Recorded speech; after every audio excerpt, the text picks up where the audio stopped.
슬픔이 왔는데 슬퍼하지 말라, 슬퍼해서는 안 된다, 이렇게 말을 듣는다면 여러분 어떻게 하시겠습니까? 울어야 할 자리에서 울지 말고 참으라고 한다면 어떻게 해야 하겠습니까? 그렇죠? 혹시 여러분들 이런 경험을 해본 적은 있는지 모르겠습니다. 본래적으로 인간은 슬플 때 슬프고 기쁠 때 기쁜 것이 정상입니다. 슬플 때는 슬퍼하고 눈물을 흘리죠. 아플 때는 아파하고 또 통곡을 하기도 합니다. 기쁠 때는 기뻐하면서 웃고 박수를 치고 즐거워합니다. 그런데 슬플 때 슬퍼하지 못한다면, 기쁠 때 기뻐하지 못한다면 그 분명 이유가 있기 때문에 그런 것입니다. 도대체 어떤 이유 때문에 슬픔이 왔는데 슬퍼하지 못할까? 기쁨이 왔는데 기뻐하지 못할까? 하나님께서 그런 상황 가운데 주셨을 때는 분명한 이유가 있습니다. 그래서 오늘 말씀을 통하여 좀 그러한 상황을 좀 살펴보고자 합니다. 하나님은 에스겔 선지자에게 이스라엘의 멸망을 선포하도록 전하게 하십니다. 예루살렘이 바벨론에 의하여 포위된 날, 그날을 기록하라고 말씀합니다. 예루살렘은 끓는 가마 속의 재물과 같은 존재가 될 것이다 라고 이야기합니다. 예루살렘 성은 그 무엇도 뚫지 못하는 가마솥과 같고 우리는 그 안에 거하는 재물과 같다 라고 말하였던 이스라엘은 그 가마가 끓는 가마가 되어서 그 안에 있는 사람들은 다 그 끓는 물에 달아 없어지는 그러한 존재가 될 것이다, 이렇게 말씀하십니다. 그러니까 얼마나 끔찍한 이 말입니까? 너희가 끓는 가마 속에 존재하는 재물 같은 게 너희다. 그 생각만 해도 끔찍하지 않습니까? 그런데 하나님께서 에스겔 선지자에게 그 말씀을 있는 그대로 전하라고 하십니다. 이스라엘에게 심판을 받게 된 것은 지워도 지워지지 않는 죄 때문입니다. 그 죄로 인하여 이스라엘은 끓는 가마 속에 있는 재물과 같은 존재가 되었습니다. 예루살렘 아주 철저하게 멸망하게 되는 것입니다. 예루살렘의 멸망이 주는 슬픔은 이루 말할 수 없습니다. 그런데 놀랍게도 이렇게 말씀을 줘도 사람들이 심각성을 느끼지 못하는 것입니다. 참 이상하기도 하지만 자주 볼 수 있는 것은 정말 긴급한 상황이 오기 전까지 움직이지 않는 게 인간의 모습이다라고 하는 것이죠. 우리 종종 그러잖아요. 웬만큼 아프면 병원 안 가잖아요. 확실히 아파야 가잖아요. 사실 웬만큼 아플 때 가야 되는데 그럼 빨리 낫는데, 참 인간이 미련하기도 하고 또 무지하기도 하지만 사실은 조금 더 살펴보면 교만해서 그렇죠. 내가 이거 할 수 있다라고 하는, 나 안다라고 하는 교만이 어쩌면 거기에 깔려 있는 거라고 저는 생각합니다. 왜냐하면 제 자신을 볼 때도 종종 그런 오만함이 스스로를 골탕 먹이는 자리로 가게 하는 것을 보기 때문에 그렇습니다.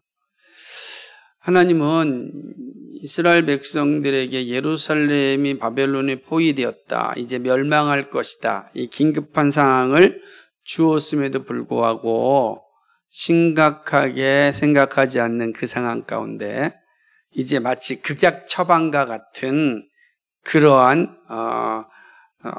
사건을 통하여서 하나님의 심판을 다시 한번 말씀합니다. 그것은 바로 에스겔 선지자의 아내의 죽음을 통하여 보여준 징표입니다.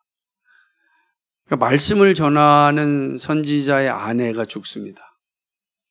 이거는 이스라엘 백성들에게서는 엄청난 충격이죠. 그런데 충격이 거기서 끝나는 것이 아니라 에스겔이 그 아내의 죽음 가운데 나타나는 모습입니다. 이것이 이스라엘 백성들로 하여금 더 큰 충격을 받게 한 것입니다. 그리고 하나님은 그 사건을 통하여서 하나님의 뜻을 증거합니다. 15절과 16절에서 하나님은 에스겔에게 내 눈에 기뻐하는 것을 한 번 쳐서 빼앗겠다라고 말합니다. 자, 눈에 기뻐하는 건 가장 소중한 것을 의미하죠. 소중한 것. 눈에 볼 때마다 기쁨이 있다는 건 가장 소중하기 때문에 그런 것 아니겠습니까? 보는데 기쁨이 없다면 그건 소중한 거 아니죠. 있으나 마나한 거겠죠. 그런데 이제 내 눈에 기뻐하는 것을 한 번 쳐서 빼앗으리라 이렇게 말씀합니다. 가장 소중한 것을 없애겠다는 말씀입니다. 그러니 얼마나 슬픈 일이겠습니까? 그런데 하나님께서 말씀하십니다. 그때 네 눈에 가장 기뻐하는 것, 소중한 것을 내가 빼앗겠다. 그걸 없애버릴 것이다. 그럴 때 너는 그것으로 인하여 슬퍼하지 말라. 원망하지도 말라. 그죠? 눈물을 흘리지도 말라라고 말씀합니다. 소중한 게 사라졌는데 울지 말라고요. 이거 어떻게 받아들일 수 있겠습니까? 우리 주일학교 친구들 손에 있는 과자 하나만 없어져도 막 눈에서 눈물이 주렁주렁하고 난리가 나는데 정말 소중한 것이 사라졌다고 한번 생각해 보십시오. 그런데 정말 두 눈 멀뚱멀뚱 뜨고 있을 수 있는 사람이 얼마나 되겠습니까? 사람의 심령으로부터 복박쳐 오르는 그 슬픔은 막을 도리가 없는 거예요.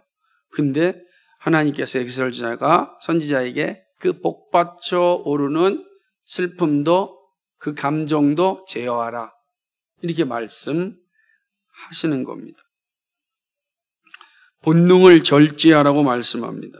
자연스러움을 억지로 막으라고 말씀합니다. 17절은 그 기뻐하는 것, 그 소중한 것이 무엇인지를 알려줍니다. 죽은 자를 위하여 슬퍼하지 말고 조용히 탄식하라고 합니다.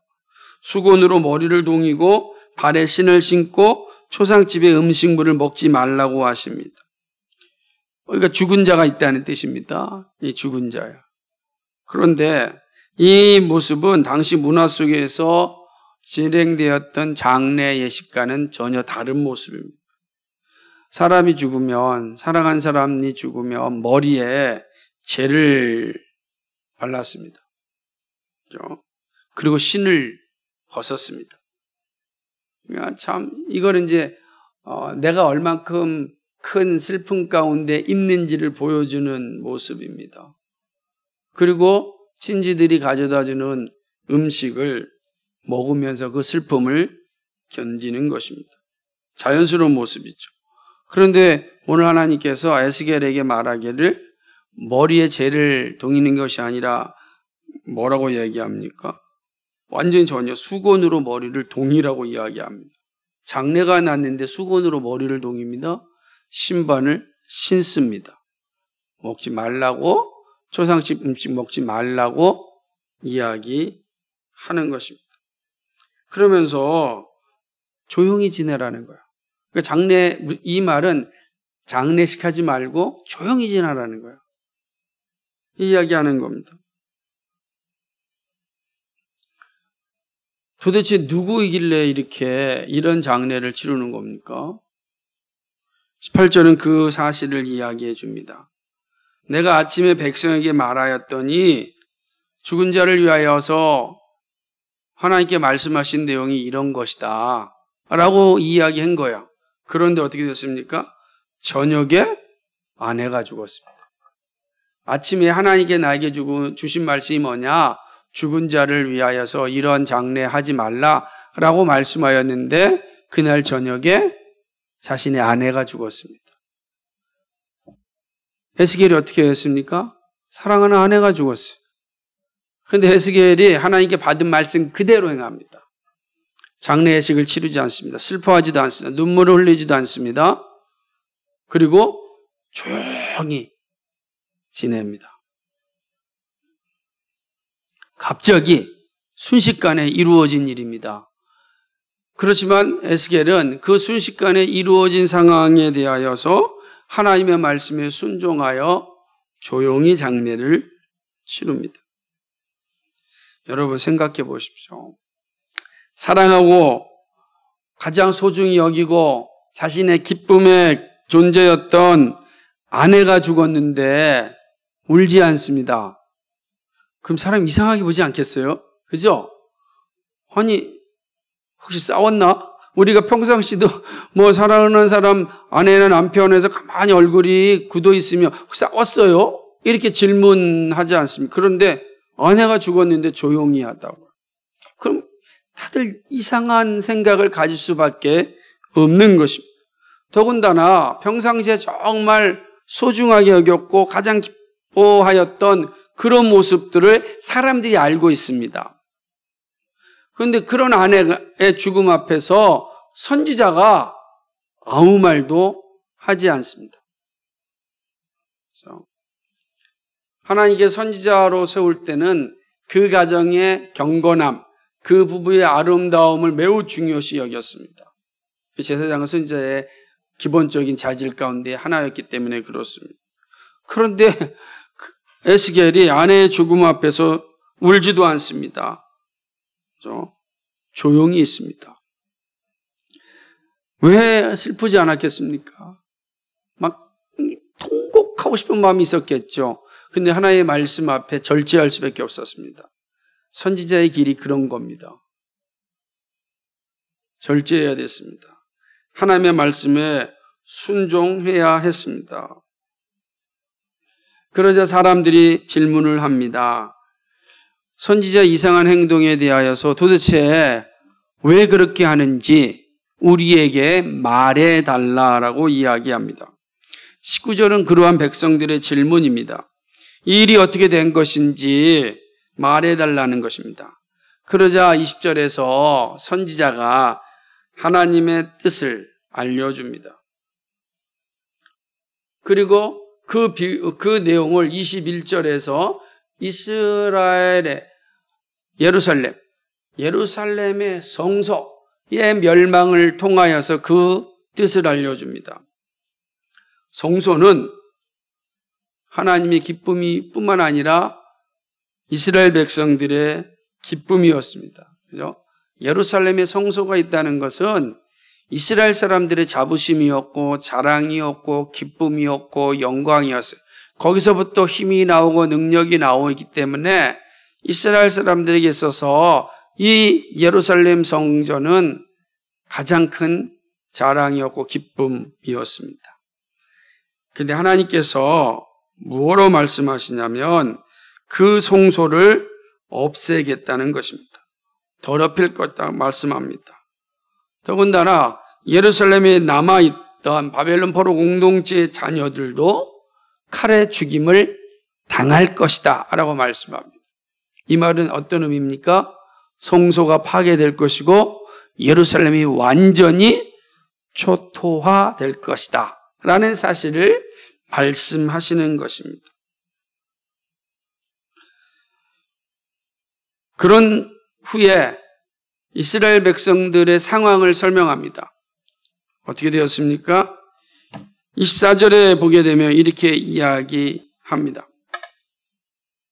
23절에 같이 읽어볼까요? 22절 하반절부터 23절까지 읽겠습니다. 입술을 행하며 합니다. 시작. 입술을 가리지 아니하며 사람의 음식물을 먹지 아니하며 수건으로 머리를 동인 채 발에 신을 신은 채로 두고 슬퍼하지도 아니하며 울지도 아니하되 죄악 중에 패망하여 피차 바라보고 탄식하리라. 아멘.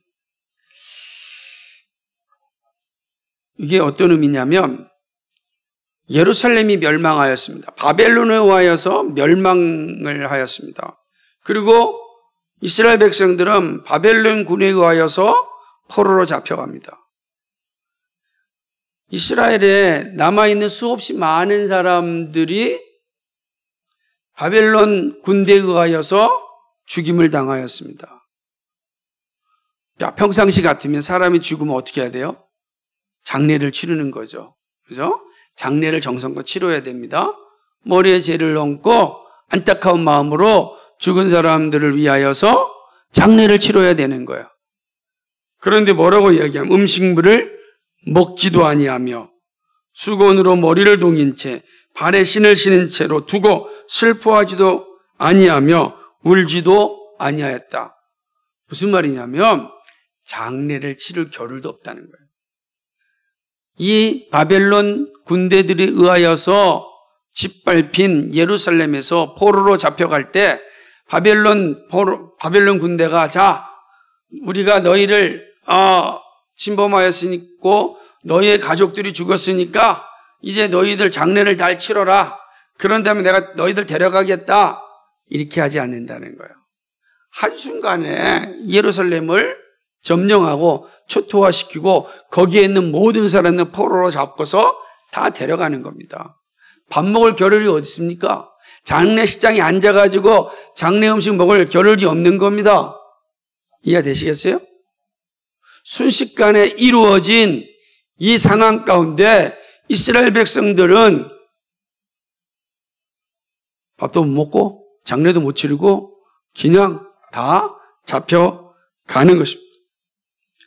완전히 잡혀가는, 바벨론으로 포로로 잡혀가는 그 모습을 보여줍니다. 마치 에스겔 선지자의 아내가 하루아침에 죽고서 그리고 하나님께서 죽은 이후에 어떠한 장례식도 하지 말라라고 하였던 그 증표대로 이스라엘이 그렇게 된 겁니다. 장례도 치르지 못하고 한순간에 그들은 전부 다 포로로 잡혀갔습니다. 죽은 자기의 가족들을 두고서 통곡할 수 있는 시간도 없는 거예요. 그들은 잡혀가면서 다 우리의 죄 때문이라고 탄식할 뿐입니다. 아무것도 하지 못하는 상황에 이르게 된 것입니다. 그런 후에 에스겔은 예루살렘에서 도피한 자가 예루살렘의 멸망을 알려줍니다. 그죠? 25절 한번 볼까요? 같이 읽겠습니다. 시작. 인자야, 내가 그 힘과 그 즐거워하는 영광과 그 눈이 기뻐하는 것과 그 마음이 간절하게 생각하는 자녀를 데려가는 날. 무슨 말이죠? 이스라엘이, 예루살렘이 완전히 파괴되는 날. 26절 읽겠습니다. 곧 그날에 도피한 자가 네게 나와서 내 귀에 그 일을 들려주지 아니하겠느냐. 예루살렘에서 도피한 자 가운데 한 사람이 와서 에스겔에게 말합니다. 당신이 예언한 대로 예루살렘은 초토화되었습니다. 라고 말해주는 것입니다. 그러자 27절 읽어볼까요? 그날에 내 입이 열려서 도피한 자에게 말하고 다시는 잠잠하지 아니하리라. 이같이 너는 그들에게 표징이 되고 그들은 내가 여호와인 줄 알리라. 아멘. 이 말은 어떤 의미이세요? 27절을 보면은 그날에 내 입이 열려서 도피한 자에게 말하고 26절과 10절 사이에는 기간이 있어요. 무슨 말입니까? 그날에 내 입이 열려서 에스겔이 입이 열리지 않은 적이 있었나요? 그런데 여기 입이 열렸다라고 하는 것은 예루살렘의 멸망에 대하여 심판의 메시지를 전한 이후 실제로 예루살렘이 멸망한 이후부터 입이 열리기까지 에스겔은 이스라엘에 대해서 예언하지 않습니다. 다시 입이 열렸다는 건 뭐예요? 하나님께서 말씀을 주셔서 다시 이스라엘을 예언할 때까지 에스겔은 이스라엘에 대해서 예언하지 않습니다. 이게 연수로 따진다면 BC 588년에서 586년 2년 동안 기간 동안 에스겔은 이스라엘에 대해서 예언하지 않아요. 그리고 우리가 살펴보는 25장 26장, 27장, 28장, 29장, 30장, 31장, 32장에 이르기까지 이제 예루살렘에 대한 이스라엘의 예언이 아니고 이방 나라에 대한 예언을 하게 되는 것입니다. 그리고 33장 1절 한번 읽어볼까요? 33장 1절. 에스겔서 33장 1절. 다 읽겠습니다. 시작. 여호와의 말씀이 내게 임하여 이르시되 인자야 너는 내 민족에게 말하여 이르라. 그죠? 말하라. 비로소 하나님께서 말씀을 열어주실 때까지 에스겔은 이스라엘에 대한 어떠한 예언도 하지 않고 침묵합니다. 이게 오늘 본문의 말씀인 것입니다. 에스겔 선지자는 아내의 죽음이라는 표징을 통하여서 이스라엘의 멸망을 말씀합니다. 사랑하는 아내의 죽음 앞에서 슬퍼하지 말라는 하나님의 말씀을 순종하였던 선지자는 이스라엘의 멸망을 담대하게 선포합니다. 이스라엘이 그렇게 기뻐했던 땅, 소망을 가졌던 성읍, 그 예루살렘이 하루아침에 사라집니다. 그래서 아침까지 나와 함께 이야기했던 그 아내가 저녁에 하나님의 품으로 간 그 사건처럼 예루살렘이 한순간에 무너질 것임을 말씀하는 겁니다. 사람들은 그래도 예루살렘은 우리의 성벽, 바로 하나님이 지켜주는 녹그릇과 같은 것 아니냐, 누가 그 녹그릇을 부서뜨릴 수 있겠느냐라고 생각한 그 순간 하나님께서 예루살렘을 완전히 파괴시킵니다. 한순간에 무너지고 마는 것이죠. 슬퍼할 겨를, 통곡할 겨를도 없이 포로가 되고 서로의 얼굴을 보면서 탄식하는 것 외에는 아무것도 없게 되는 것입니다. 올 시간도 없이 다가온 심판 앞에 말 없는 탄식만 있습니다. 죄악 중에 순식간에 일어난 심판입니다. 그래서 본문은요, 매우 무거운 말씀입니다. 그렇죠? 아내의 죽음과 이스라엘의 예루살렘의 그 멸망이라고 하는 이 사실은 참 매우 무겁고 진중한 그런 말씀입니다. 그러나 이 말씀은 우리에게 매우 중요한 교훈을 주고 있습니다. 깊이 새겨 들어야 할 교훈이 본문을 통해서 우리에게 주고 있습니다. 첫 번째는 심판은 순식간에 온다는 사실입니다. 죄에 대한 심판은 반드시 집행됩니다. 그러나 언제 일어날지 모릅니다. 하지만 오늘 말씀을 볼 때 죄에 대한 하나님의 심판은 반드시 집행되고 순식간에 이루어진다는 사실입니다. 심판의 날은 주님이 재림하신 날입니다. 여러분, 구약에서 소돔성의 심판도요, 심판이 임할 것임을 그렇게 말씀했어요. 올까? 심판이 올까? 한순간에 하늘에서 불이 떨어져 사라졌습니다. 소돔성 자체가 사라지고 말았습니다. 그 안에서 죄악 가운데, 쾌락 가운데 살았던 소돔성 모든 주민들이요, 그냥 순식간에 심판의 자리에 섰고 사라졌습니다.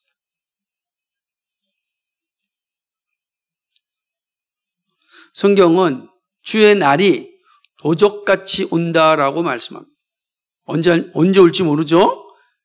알려주지 않아요. 분명히 언제 올지 모릅니다. 그러나 도적같이 오고 생각하지 않을 때에 옵니다. 순식간에 오게 됩니다. 이 말은 어떤 의미입니까? 심판이 순식간에 온다는 말씀, 도적같이 온다는 이 말씀은 항상 두렵고 떨림으로 구원을 이루어가라는 말씀입니다. 주님을 맞이하였던 지혜로운 5 처녀와 같이 항상 준비하며 살라는 말씀입니다. 그러니까 심판이 반드시 옵니다. 이 땅이 죄가 가득 차 있기 때문에 하나님의 심판은 반드시 임할 겁니다. 오시리라 약속하셨기 때문에 그 약속의 때는 반드시 올 것입니다. 성취가 될 것입니다. 그러므로 우리는 그 약속의 날을 준비하며 살아가야 합니다. 그것이 그리스도인들의 자세예요. 그것이 예수님을 믿는 자들의 특권입니다. 우리는 준비할 수 있는 모든 시간을 가지고 있기 때문에 그렇습니다. 준비한다는 게 어떤 의미를 가지고 있는가? 여러분, 준비한다. 성경에서 너희가 두렵고 떨림으로 구원을 이루라 라고 말씀하실 때 그는 어떤 의미를 가지고 있는가? 그는 일상 속에서 하나님의 뜻을 순종하는 일입니다. 히브리서 기자가 말씀하였던 것처럼 마지막이 오면 모이기를 피하는 어떤 이와 같이 행하지 말고 열심히 모이라 그랬습니다. 왜 모입니까? 하나님을 대면하여 하나님께 영광 돌리고 그의 말씀을 통하여 하나님의 뜻을 알고 기도함으로 세상에 살지만 세상에 속하지 않기 하기 위함입니다. 모임이 예배가 사라지면 우리는 세상에 살면서 세상에 속하여 살 수밖에 없습니다. 예배가 우리로 하여금 세상에 살지만 세상에 속하지 않고 하나님 나라를 바라보며 살 수 있게 하는 것입니다. 성경은 이렇게 얘기합니다. 항상 기뻐하라, 범사에 감사하라, 쉬지 말고 기도하라. 같은 말입니다. 전부는 주님을 맞이하는 자들의 일상의 삶을 의미합니다. 매일 일상 속에 어떻게 살라고요? 항상 기뻐하고 범사에 감사하고 쉬지 말고 기도하라. 기쁨, 감사, 기도 매일의 삶 속에서 이루어가야 한다는 말씀입니다. 특별하게 때가 되면 내 기도해야지. 심판이 온다니까 준비해야지. 그때 가서 그게 아니라 매일매일 기도하고 감사하고 살아갈 때 우리가 순식간에 오는 심판을 맞이할 수 있습니다. 자, 이렇게 준비한 자에게 순식간에 오는 심판은 영광입니다. 슬픔이 아니고 영광의 날이 됩니다. 기쁨으로 주님을 맞이하는 날이 됩니다. 그 영광 속에 거하는 날이 됩니다. 그래서 우리는 이 사실을 기억하면서 일상에서 주님과 동행하는 그런 삶이 있어야 합니다. 이것이 정말 예수 믿는 자들의 복이에요. 그러니까 우리가 매일 일상에서 이 사실을 기억하고 살아야 돼요. 그것이 주님을 맞이하는 자들의 준비입니다. 이러는 자세가 우리 가운데 있길 소망합니다. 두 번째는요, 교회가 죄와 싸워 이길 때 존속하게 된다는 사실입니다. 교회는 그리스도의 몸입니다. 우리들은 그 몸의 지체입니다. 교회는 이런 자들의, 믿는 자들의 공동체입니다. 그러니까 사실은요, 교회라는 말, 믿는 이들의 공동체라고 하는 이 사실은 정말로 이루 말할 수 없는 영광이에요. 우리가 그 영광을 가진 사람들입니다. 그런데 우리가 여기서 오만해서는 안 됩니다. 교회가 영광을 유지하려면 죄와 싸워 이겨야 합니다. 죄와 타협하여 죄악의 소굴이 된다면 더 이상 교회라 할 수 없습니다. 교회가 죄의 소굴이 된다고 생각해 보십시오. 하나님께서 그 교회를 어떻게 사용하시겠습니까? 죄악의 소굴이 된 교회가 그리스도께 영광이 되겠습니까? 결코 그러지 않습니다. 자, 봅시다. 하나님은 이스라엘 백성을 향해 성소를 더럽힐 것이라고 말씀합니다. 무슨 기괴한 말입니까? 그래서 아니, 하나님이 거하신 성소를 하나님께서 더럽히시겠다는 겁니다. 이 말을 듣고 여러분 어떻게 생각합니까? 하나님 왜 성소를 더럽히십니까? 이미 더럽혀졌어요. 쓸모가 없게 된 겁니다. 가치가 없게 된 겁니다. 의미가 없다는 겁니다. 그러니까 내버려 두는 겁니다. 더러운 가운데 내버려 두겠다는 거예요. 더러운 가운데. 우리가 앞서서 봤죠? 닦아도 닦이지 않는 죄가 만연된 그 성소를 하나님이 버리시겠다 이렇게 말씀하시는 겁니다. 이게 얼마나 무서운 말인지 몰라요. 내가 성소를 더럽히겠다 이렇게 이야기하는 것입니다. 그리고 실제로 예루살렘 성소가 파괴되었습니다. 이스라엘 사람들의 힘의 근원이고 소망의 그죠? 표정이었던 그런 성소가 사라진 것입니다. 기쁨의 자랑이었던 성소가 없어졌습니다. 언약궤가 사라졌습니다. 이렇게 된 이유가 무엇입니까? 성소가 하나님의 임재의 장소가 아니라 우상의 소굴이 되었기 때문입니다. 그러므로 성소가 있는 것은 오히려 하나님의 영광을 가리는 것입니다. 하나님을 무시하는 일이 됩니다. 교회가 있는데 교회가 우상의 소굴이 되고 죄악의 소굴이 된다면 그건 하나님의 영광을 가리는 거죠. 없는 게 낫지 않겠습니까? 그죠? 없는 게 훨씬 하나님을 영화롭게 하는 건 아니겠습니까? 교회가 존재하는데 맨 교회로부터 악이 나온다고 생각해 보십시오. 죄가 나온다고 생각해 보십시오. 그 교회에 있어야 무슨 의미가 있겠습니까? 그렇지 않습니까? 하나님이 버리시는 겁니다. 교회 역시 동일합니다. 하나님의 영광이 떠나면 아무 의미가 없습니다. 그리스도를 고백하는 믿음이 없다면 교회는 장식품에 불과합니다. 하나님은 기존의 교회를 파괴하고 다시 새로운 교회를 세우실 것입니다. 그 사실을 사도 요한에게 분명하게 알려주셨습니다. 요한계시록 2장 5절에 이렇게 말씀합니다. 그러므로 어디서 떨어졌는지를 생각하고 회개하여 처음 행위를 가지라. 만일 그리하지 아니하고 회개하지 아니하면 내가 내게 가서 네 촛대를 그 자리에서 옮기리라. 촛대는 교회를 의미합니다. 그 교회를 옮기리라. 뭐하지 아니하면요? 회개하지 아니하면. 뭐하지 아니하면요? 우상의 소굴을 없애지 아니하며. 무엇하지 아니하면요? 죄악의 소굴을 깨끗하게 만들지 아니하면 촛대를 옮기겠다. 이렇게 말씀하는 겁니다. 무겁게 이 말씀을 드려야 되는 것입니다. 교회가 죄와 싸워 이길 때 주님을 맞이하는 교회로 존속합니다. 그렇지 아니하면 촛대를 옮겨서 다시 세웁니다. 하나님께서 우리 공동체를 세워주셨습니다. 빛과 소금교회 공동체라고 하는 교회를 세워주셨습니다. 근데 이 교회가 죄악의 소굴이 되고 이 교회가 우상의 소굴이 되고 이 교회가 말씀 안에서 살아내는 것이 아니라 모두가 탐욕의 그러나 종들이 되어서 살아간다면 하나님께서 우리 공동체를 이곳에 유지해야 될 이유가 없는 거예요. 촛대를 옮겨버리고 만다는 겁니다. 진중하게 들으셔야 됩니다. 말씀을 맺겠습니다. 경고의 말씀은 동시에 준비의 말씀입니다. 이스라엘은 경고의 말씀을 듣지 아니하고 심판에 이르렀습니다. 경고의 말씀은 준비의 말씀입니다. 하나님이 경고하시고 심판의 메시지를 주실 때는 준비하라는 겁니다.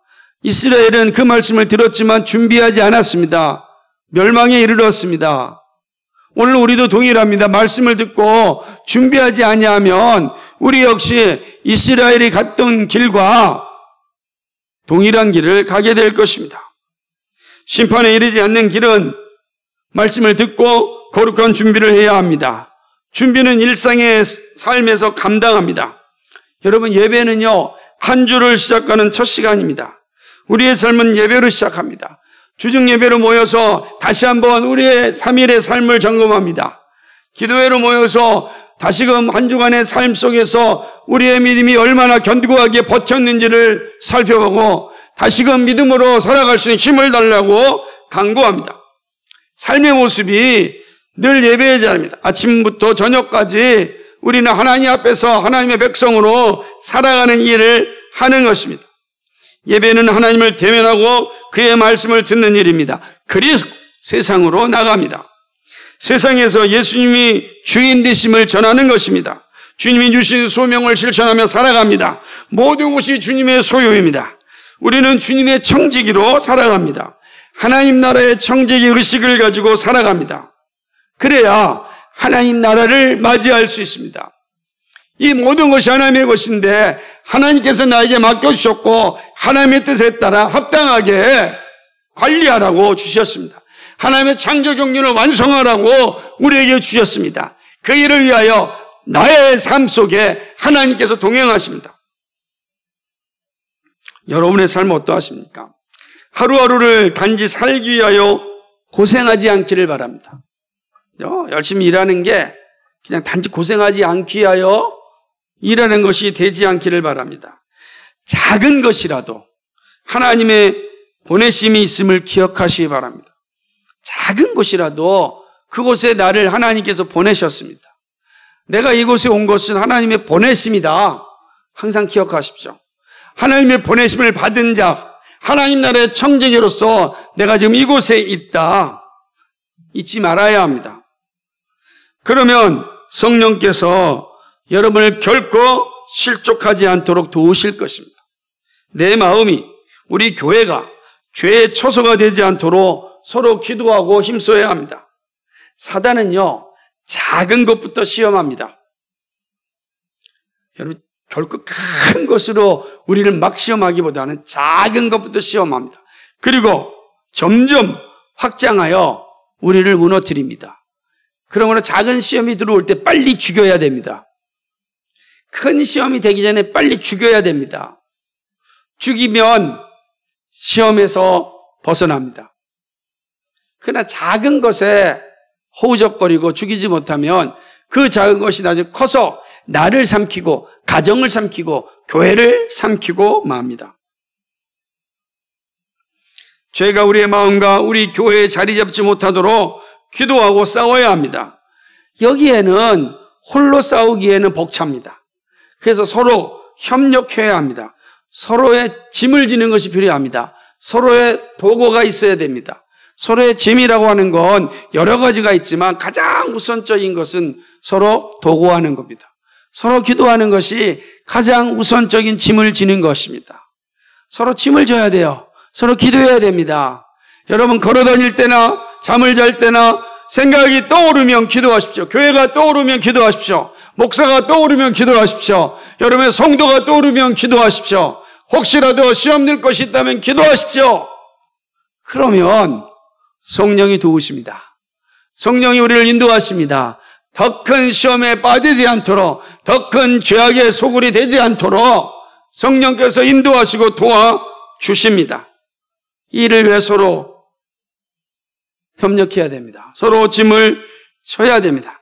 작은 것이라도 죄를 죽이는 일에 서로 힘을 합해야 됩니다. 슬픈데 슬퍼할 수 없는 상황이 오지 않도록 서로 짐을 지며 살아야 합니다. 이것이 오늘 우리에게 정말 필요합니다.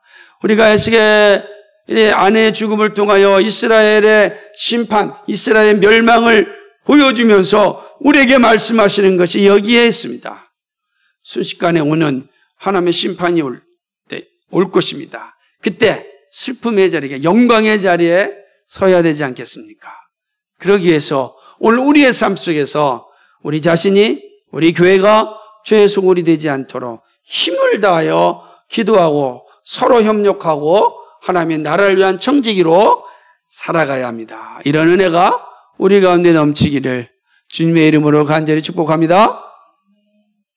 거룩하시고 자비하신 아버지 하나님, 참으로 고맙고 감사를 드립니다. 하나님 아버지, 이스라엘의 멸망, 그 엄청난 사건을 선지자의 아내의 죽음을 통하여 보여주었습니다.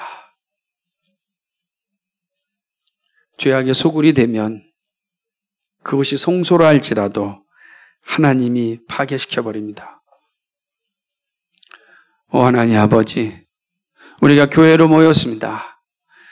정말로 하나님의 나라를 위하여서 거룩한 교회가 되어 주님 오심을 맞이하는 그 영광을 바라보며 살려고 합니다.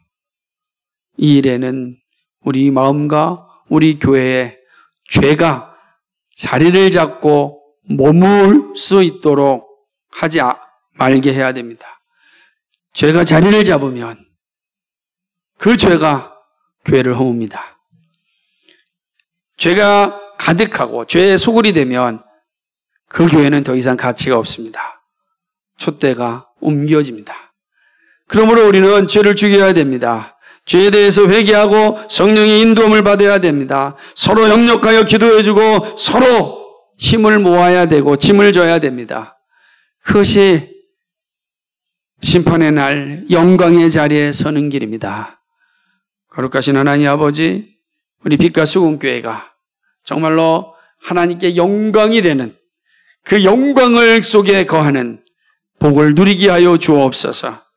그 믿음의 자리에 굳건히 설 수 있도록 서로 보고하고 서로 짐을 지고 서로 사랑하고 서로 협력할 수 있도록 인도하여 주옵소서.